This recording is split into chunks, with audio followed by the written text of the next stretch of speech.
சிவராத்திரி அப்படின்னு சொன்னாலே பெரிய பெரிய கோயிலுக்கு தான் போகணும், அங்க போய் வழிபாடு செய்தாதான் நமக்கு முழு பலனும் கிடைக்கும் அப்படின்னு சில பேருக்கு ஒரு எண்ணம் உண்டு. அது முற்றிலும் தவறு.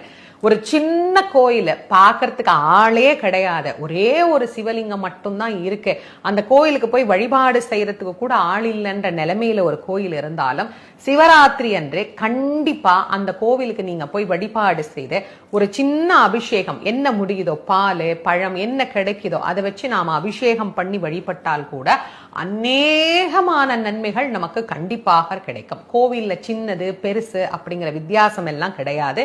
கவனிப்பாரற்று யாரும் போய் பார்க்க முடியாம எளிமையா இருக்கிற கோவில்ல கூட சிவபெருமான் சாநித்தியமாகத்தான் இருக்கிறார்.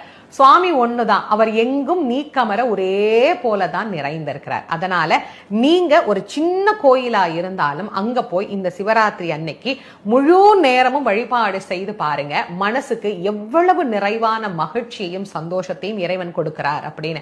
சிவராத்திரி என்று செய்யக்கூடிய